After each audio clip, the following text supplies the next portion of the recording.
이 시간 성경 말씀은 시편 1편 1절부터 6절까지입니다. 구약 805페이지입니다. 복 있는 사람은 악인들의 꾀를 따르지 아니하며 죄인들의 길에 서지 아니하며 오만한 자들의 자리에 앉지 아니하고 오직 여호와의 율법을 즐거워하여 그의 율법을 주야로 묵상하는도다. 그는 시냇가에 심은 나무가 철을 따라 열매를 맺으며 그 잎사귀가 마르지 아니함 같으니 그가 하는 모든 일이 다 형통하리로다. 악인들은 그렇지 아니하며 오직 바람에 나는 겨와 같도다. 그러므로 악인들은 심판을 견디지 못하며 죄인들이 의인들의 모임에 들지 못하리로다.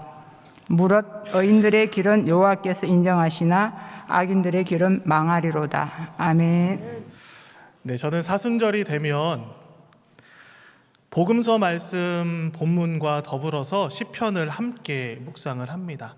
그렇게 두 본문을 묵상을 하는 이유는 예수님의 고난의 여정에 동참을 하면서 거룩한 삶을 살아가면서 여전히 우리를 사랑하시고 보호하시고 살피시는 그 하나님을 바라보고 그리고 또 소망을 잃지 않기 위해서 사순절 본문과 고난주간 본문과 더불어서 시편을 함께 묵상을 합니다. 시편 1편은 제가 말씀드리지 않아도 될 만큼 많은 분들이 암송을 하고 있는 본문이기도 합니다. 그리고 묵상 공부를 시작하시는 분들의 항상 1강에 시편 1편이 들어가요. 그만큼 명확하게 그 내용을 이해할 수 있기 때문에 시편 1편이 항상 묵상 공부 첫 페이지가 됩니다. 그만큼 우리와 가까이 있는 본문이고 이 시대를 살아가고 있는 성도에게 힘과 소망이 되는 말씀이다라고 말씀을 드릴 수가 있습니다. 자, 이제 오늘 말씀으로 들어가서 복 있는 사람이 따르지 않는 세 가지를 말씀하고 있습니다. 우리 1절 말씀을 함께 읽어보도록 하겠습니다. 1절입니다. 시작. 복 있는 사람은 악인들의 꾀를 따르지 아니하며 죄인들의 길에 서지 아니하며 오만한 자들의 자리에 앉지 아니하고. 하나님께서 세상을 창조하시고 사람을 창조하시며 그리고 그 사람은 똑같지 않고 같은 사람이 한 명도 없도록 다양하게 사람을 만드셨습니다. 다양한 개성과 생각과 가치관이 있습니다. 이 사람들마다 생각하는 복의 개념이 다릅니다. 어떤 사람들은 재물, 또 건강, 장수, 가족 등 여러 요소를 복 있는 삶의 요소로 생각을 합니다. 이러한 것들이 참으로 복일까 또는 영원한 그리고 영원히 누릴 수 있는 복일까라는 의문은 갖게 됩니다. 성경에서 말하는 참 복은 사뭇 의미가 다르다라는 것을 알 수가 있습니다. 그래서 1절 본문은 꾀와 길 그리고 자리를 바로 찾는 것이 복이다라고 이렇게 말씀을 하고 있습니다. 꾀는 생각이에요. 생각. 그리고 길은 지금 걷고 있는, 즉 행동을 뜻한다면 자리는 스스로 마음을 두고 소망을 두고 있는 내 위치라고 말씀을 드릴 수가 있습니다. 그러니까 이것을 풀어서 제가 다시 말씀을 드리자면 악인들의 생각을 따르지 않고 죄인들과 함께 행동하지 않고 오만한 자들과 함께 있지 않고 뜻을 나누지 않는 사람이다라고 말씀을 드릴 수가 있습니다. 여기서 오만한 자라고 이야기를 하고 있는데 이것은 원어적인 개념으로 정확히 보자면 하나님을 향하여 악한 말로 조롱하는 자를 뜻합니다. 그래서 그 사람을 오만한 자라고 이렇게 이야기를 합니다. 그렇게 복 있는 사람은 말씀을 본 것처럼 악인들의 생각을 떠나는 거예요. 의로운 삶을 살아가고 생각을 하고 죄인들의 길을 따라가지 않고 의롭게 행하는 사람이 복이 있다라고 말씀을 하고 있는 것입니다. 아까 도입에 묵상 공부를 할 때 항상 이것이 시편 1편이 1강이라고 말씀을 드렸어요. 저도 이제 묵상반, 인도자, 지도자반을 공부할 때 이 시편 1편이 항상 첫 번째에 오는 그 말씀이었습니다. 여기에서 왜 그렇게 첫 번째 시간에 이 말씀을 묵상반에서 공부를 하냐면 그 의미를 명확하게 알 수 있기 때문에 그렇습니다. 새 동사가 나와요. 시편 1편을 다시 한번 보여주시면 새 동사가 나옵니다. 여기에 보면 따르다, 그리고 서다, 마지막에 앉다라는 이 세 가지 동사가 나옵니다. 이 세 가지 동사가 무엇이냐면 죄의 점진적인 과정이다라고 설명을 드릴 수가 있습니다.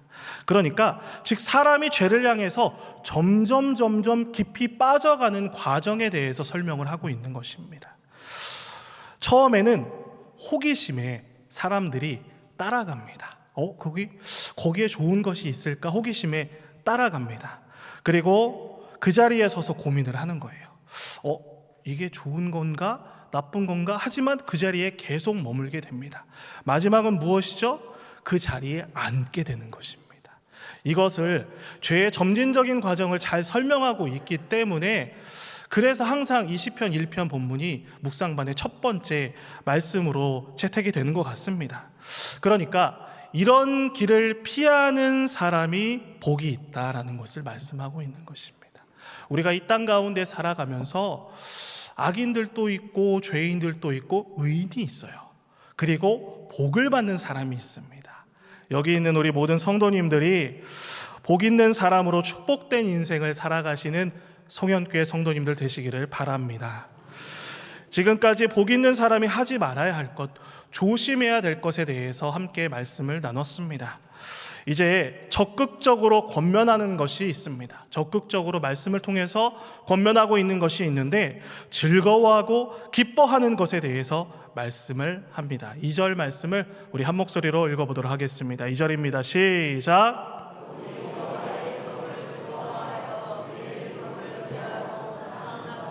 아멘. 복 있는 사람이 생각과 행동, 삶의 위치를 바로잡기 위해서, 교정하기 위해서, 우리의 삶이 빗나가고 있다면, 어긋나 있다면 그것을 다시 교정하기 위해서 즐거워하고 묵상하고 생각하고 기억해야 될 것이 있는데, 오늘 말씀에 보니까 여호와의 율법을 주야로 묵상하고 그리고 즐거워하는 것을 말씀을 하고 있습니다. 아주 간단합니다.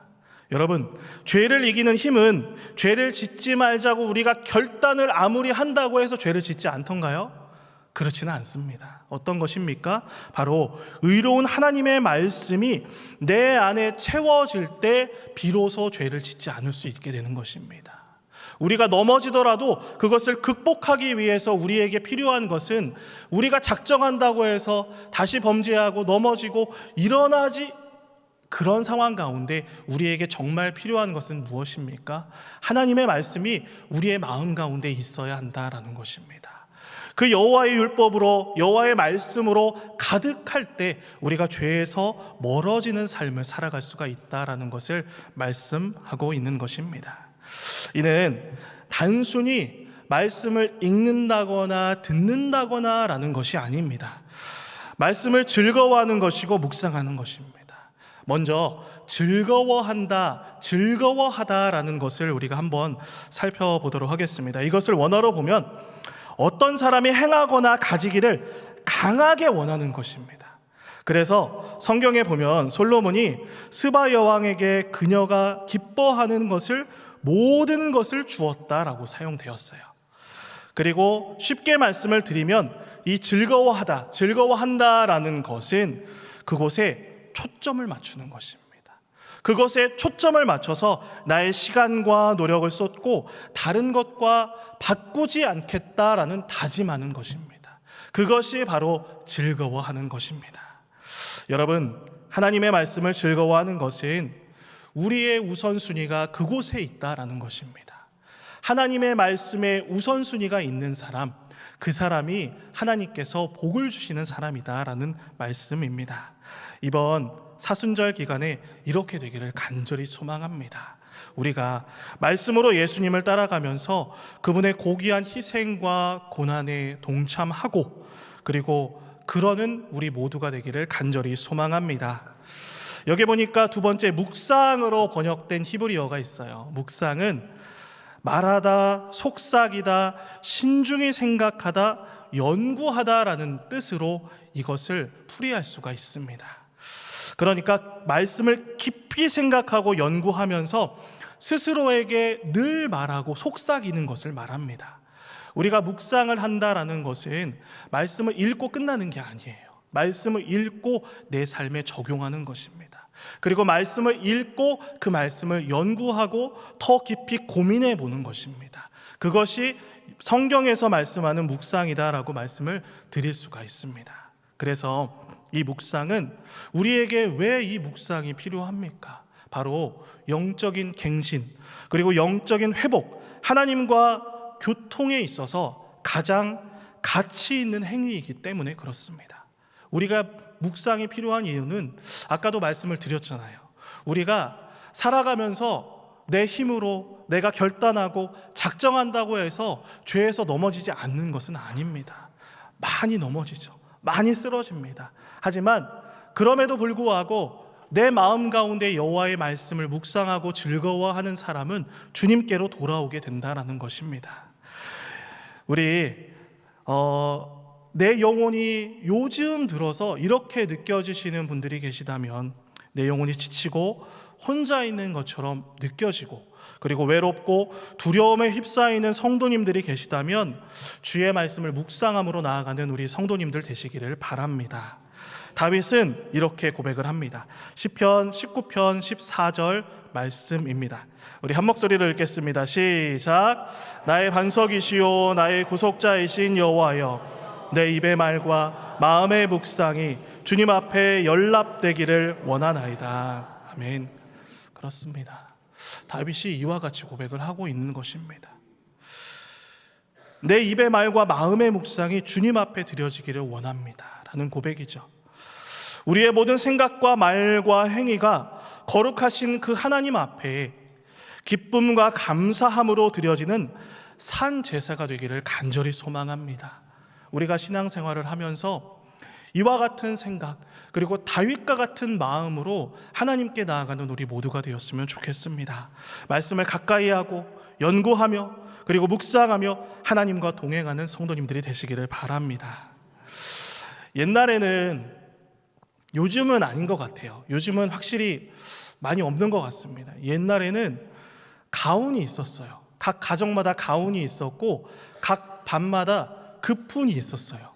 아마 학교 다니시면서 기억나는 것들이 있으실 것입니다. 가와만사성 이런 것들이 있었죠. 그래서 제가 급훈을 몇 가지 말씀을 드리면, 끝없는 연습만이 살 길이다, 남을 섬기고 배려하자, 배워서 남주자, 이런 게 있었습니다. 그리고 더 찾아보니까 이런 급훈도 있었어요. 50분은 길지만 3년은 짧다. 엄마가 보고 있다. 왜 내 사촌은 다 성공하는가? 그리고 나도 쓸모가 있을 걸, 이런 급훈이 있었습니다. 이런 급훈들, 그러니까 고등학교 때나 중학교 때 각 반마다 이런 급훈들이 있었어요. 그래서 재밌는 급훈으로 짓는 반들도 있었죠. 저희 집도 제가 어렸을 적에 가훈이 있었습니다. 예전에 가훈 중에 제일 많이 쓰던 가훈이 뭐죠? 가와만사성. 그래요. 제가 말씀드리지 않아도 다 알고 계세요. 그 뜻이 너무 좋기 때문에 가와만사성이었는데, 저희 집의 가훈은 경천애인이었습니다. 저희 아버지가 이제 쓰신 건데, 제가 봤을 때 그 당시에 저희 아버지가 한자로 이 경천애인을 쓰셨어요. 막 한자로 이렇게 한지에다가 쓰시고 그걸 액자에 넣어서 집에다가 이렇게 걸어 놨었습니다. 경천애인의 정확한 뜻은 하늘을 공경하고 사람을 사랑하라 라는 뜻입니다. 이것을 성경적으로 우리는 받아들이죠. 그래서 그 경천애인을 아버지께서 쓰시고 밑에다가 마태복음 22장 37에서 40절을 항상 쓰셨어요. 그래서 몇 번 그렇게 쓰셨는데, 제가 그 당시에 봤을 때는 한자를 정말 잘 쓰셨는데 한글은 정말 못 쓰셨어요. 제가 봤을 때는 하나님께서 다 주시지는 않는 것 같습니다. 그렇게, 그리고 나서 아버지께서 저에게 말씀을 하셨어요. 말씀을 하신 게 아직도 생각이 납니다. 솔직히 어렸을 때는 그게 뭐 무슨 뜻인지 의미인지 관심도 없었어요. 그런데 중학교 때 들어서 한자를 조금씩 배우기 시작할 때 이게 무엇이냐고 물어봤고, 아버지가 뜻을 설명하시면서 저에게 마지막으로 이렇게 말씀을 하셨어요. 이것이 사람이 복받는 길이야 라고 저에게 이야기를 하셨어요. 그래서 제가 이 가운을 지금은 사용하지 않지만 이 가운이 지금도 저의 마음 가운데 경천애인이 남아 있습니다. 자, 다시 말씀해 보면 복 있는 사람과 악인은 전혀 다른 삶의 열매를 맺습니다. 먼저 복 있는 사람, 즉 말씀을 즐거워하고 묵상하는 사람은 무엇과 같습니까? 3절 말씀을 함께 읽어보도록 하겠습니다. 3절입니다. 시작. 그는 시냇가에 심은 나무가 철을 따라 열매를 맺으며 그 잎사귀가 마르지 아니함 같으니 그가 하는 모든 일이 다 형통하리로다. 아멘. 여기에서 형통함에 우리가 집중할 수 있겠지만 제가 드리고 싶은 말씀은 열매입니다. 이 열매에 대해서 말씀을 합니다. 열매라는 것은 특징이 뿌리와 밀접하게 관련이 있어요. 그래서 이 뿌리의 힘에서 나온다라고 말씀을 드릴 수가 있습니다. 좋은 열매는 뿌리의 힘에서 나온다라고 말씀을 드릴 수가 있습니다. 그리고 뿌리의 힘은 그 뿌리가 내린 곳에서 나오는데, 오늘 말씀해 보니까 시냇가에 심은 나무에 대해서 말씀을 합니다. 풍성한 물과 비옥한 옥토의 양분을 받을 수 있는 곳에 이 뿌리 내린 나무이기 때문에 이 나무는 철이 되면 반드시 열매를 맺게 된다라는 것입니다. 여러분, 여호와의 말씀에 뿌리를 내린 사람이 마치 이와 같습니다. 주님의 말씀은 마르지 않는 생수이고 생명의 떡입니다. 예수님께서 포도나무 비유를 말씀하실 때 이렇게 말씀을 하셨습니다. 말씀에 뿌리 내린 나무는 마르지 않으며 줄이지 않아서 과실을 많이 맺는 것, 이렇게 예수님께서 말씀을 하셨습니다. 다른 사람의 조언이나 훌륭한 인사의 말이 아니라 예수님께서 이와 같이 말씀을 하셨습니다. 그렇기 때문에 우리 성도님들이 주 안에서, 우리 성도님들께 주 안에서 권면을 합니다. 비록 지금 당장은 열매가 없어 보일지라도, 그리고 열매가 맺어질 것 같지 않아 보일지라도 이는 아직 때가 오지 않은 이유일 뿐입니다. 우리 성도님들 말씀을 즐거워하고 묵상하면서 살아가고 있다면 하나님께서 결국에는 제일 좋은 때에 축복하시리라 믿습니다. 3절 말씀을 보면, 다시 보면 이렇게 말씀을 하고 있어요. 철을 따라 열매를 맺는다라는 말씀을 하고 있습니다. 이 말씀이 무엇입니까? 내 때가 아직 오지 않았을 뿐 시냇가에 심은 나무는 반드시 열매를 맺는다라는 거예요. 반드시 철이 되면 열매를 맺게 된다라는 말씀입니다. 할렐루야. 복 있는 자의 삶의 원리는 바로 이와 같습니다. 우리 갈라디아서 6장 9절 말씀을 제가 읽도록 하겠습니다.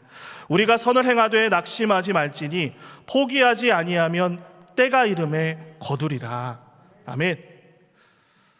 저만 읽기에는 너무 좋은 말씀인데 우리 다 같이 한번 읽어볼까요? 한 목소리로 한번 읽어보도록 하겠습니다. 시작. 우리가 선을 행하되 낙심하지 말지니 포기하지 아니하면 때가 이름에 거두리라. 아멘. 그렇습니다. 우리가 신앙생활을 하면서 내 때는, 내 기도 제목은 당장이라도 바로 이루어졌으면 좋겠어요. 그런데 하나님의 때는 다르죠.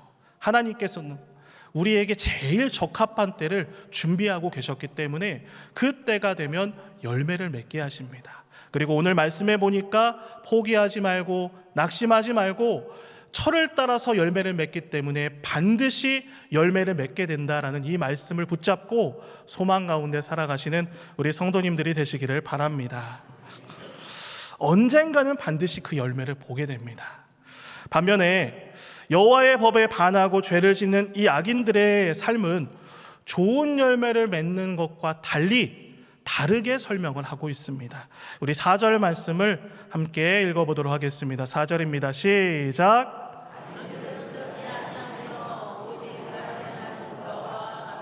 아멘. 요즘엔 겨가 무엇이냐고 물어보는 교회학교 친구들이 많이 있습니다. 그렇죠? 겨가 무엇인지 모르는 친구들도 많습니다. 그리고 왜 바람에 그게 날아갑니까? 라고 물어보는 친구들도 있죠. 저같이 이제 시골에 살면 자연스레 보게 되지만 요즘에는 참 보기가 어렵습니다. 겨는 벼의 껍질이죠. 그렇죠? 벼의 껍질, 가라지입니다. 얼핏 보기에는 알곡과 비슷해 보여요. 비슷해 보이지만 중요한 것은 얼핏 보면입니다. 얼핏 보면 비슷하다라는 거예요. 그러나 키질이 시작이 되면, 그러니까 겨와 알곡을 분리하는 시간이 되면 바람에 훅 하고 날아버리는 것이 바로 겨입니다. 의인의 삶은 참된 열매를 맺지만 악인은 어떻습니까? 그렇습니다. 악인은 열매 같아 보이는 것을 맺는 거예요. 열매가 아니라 열매와 비슷한 것을 맺는 것처럼 보여요. 이게 중요한 포인트입니다. 생각해보면 그렇지 않습니까? 어떤 것이죠? 악인의 삶이 처음부터 아무런 열매가 없다면 사람들이 그 길을 따라가지 않을 거예요. 그런데 열매가 그곳에 있는 것 같아요. 그러니까 사람들이 그 악인의 길을 걸어가는 것입니다. 그리고 심지어 그 길은 더 쉽고 빠르게 풍성하게 되는 길처럼 보일 때가 많이 있습니다. 이것이 악인의 길의 특징입니다. 하지만 이는 일시적인 영적인 그 착시 현상일 뿐입니다. 여러분, 착시가 무엇이죠? 그렇게 보여요. 처음에는 그렇게 보이지만 나중에는 어떻게 되죠? 그 결론은 거짓이라는 거죠. 그것은 아니에요. 착시라는 것이 바로 이와 같습니다. 풍성해 보이는 삶은 실은 쭉정이와 같아서 곧 날아가게 된다, 바람에 날아가게 된다라고 성경에서 말씀하고 있는 것입니다. 여러분, 열매 같아 보이는 것을 쫓는 인생이 되지 않길 바랍니다. 할렐루야. 우리가 열매를 쫓기를 바랍니다. 열매 같아 보이는 것, 열매와 비슷해 보이는 것을 쫓는 인생이 아니라 분명한 그 열매를 따라 살아가는 우리 성도님들이 되시기를 바랍니다. 이 세상에 열매 같아 보이는 것들이 얼마나 많이 있습니까? 창세기적 표현을 빌려와서 제가 쓰자면 먹음직하고 보암직하고 지혜롭게 할 만큼 그 열매와 같은 것들이 얼마나 많이 있습니까? 명확한 것, 분명한 초점을 가지고 복음을 쫓는 인생을 살아가시는 우리 송현교회 성도님들 되시기를 예수님의 이름으로 축복합니다. 때로는 우리 인생이 참 티끌과 같이 초라해지게 느껴질 때가 있는 것 같아요. 우리가 살아가다 보면 마음이 흔들리고 믿음이 흔들리고 정말 점점 나는 작아지는 것처럼 느껴질 때가 있습니다. 하지만 하나님은 이러한 인생을 어떻게, 그 사람의 인생에 대해서 어떻게 말씀을 하십니까? 우리 시편 8편 4절 말씀입니다. 제가 읽겠습니다. 사람이 무엇이기에 주께서 그를 생각하시며 인자가 무엇이기에 주께서 그를 돌보시나이까. 그러니까 하늘을 보고 크신 그 하나님, 위대하신 하나님을 느끼는 다윗이 왜 이런 하나님께서 자기처럼 작은 인간을 생각하시고 돌보시는지 궁금해졌어요.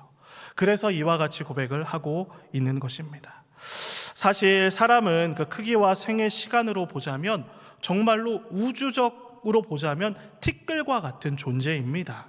이러한 인간을 특별하게 만드는 것이 있는데 말씀해 보니까 하나님의 생각입니다. 하나님께서 생각하시고 하나님께서 그 생각으로 우리를 바라보신다라고 하고 있는 거죠. 여기에 쓰인 생각은 기억하다, 상기하다라는 뜻을 가지고 있어요. 하나님의 생각은 그러니까 하나님께서 홍수의 때에 노아를 기억하셨습니다. 그리고 소돔 멸망 때에 아브라함을 생각하셔서 롯을 구원하셨어요. 그와 같습니다. 히브리 원문으로는 모두 같은 단어입니다. 생각하다, 기억하다, 상기하다 라는 것이 모두 다 같은 단어입니다. 또 돌보시다 역시 하나님의 구원과 관계된 단어로 자주 쓰입니다. 애굽에서 신음하는 이스라엘을 돌보셨다라는 이 표현이 우리가 금방 읽었던 말씀이기도 합니다. 여러분 생각하시고 기억하시고 돌보시는 그 하나님의 은혜에 감사하는 우리가 되기를 소망합니다. 자, 그렇다면 우리가 왜 이러한 인생을 살아야 됩니까? 악인이 아닌 복 있는 자의 삶으로 왜 살아가야 됩니까? 바로 5절과 6절에 명확하게 그 이유에 대해서 말씀을 하고 있습니다. 자, 5절과 6절, 우리 성도님들이 6절 말씀을 읽도록 하겠습니다. 그러므로 악인들은 심판을 견디지 못하며 죄인들이 의인들의 모임에 들지 못하리로다. 시작.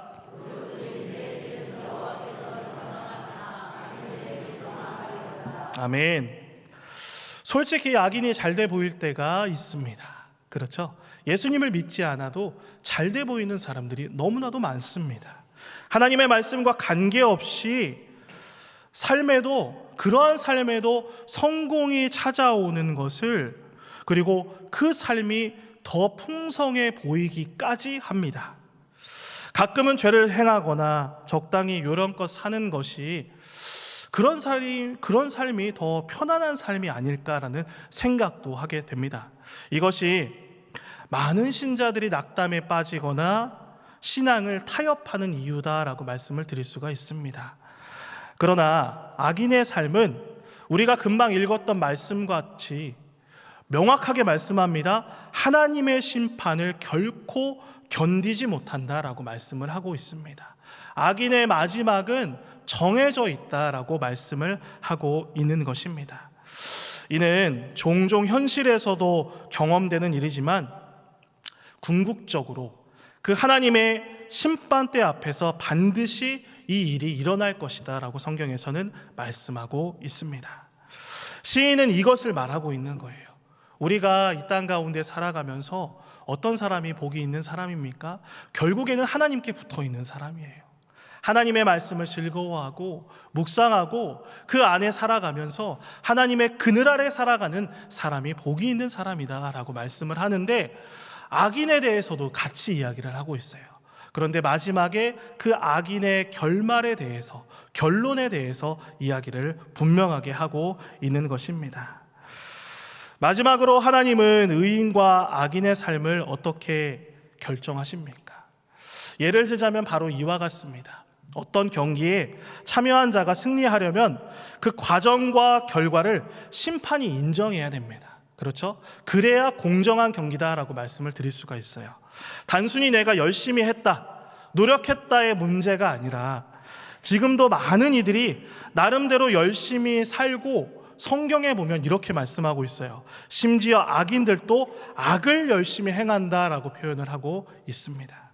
문제는 그 과정과 결과를 심판자이신 하나님께서 전혀 인정하시지 않는다라는 것입니다.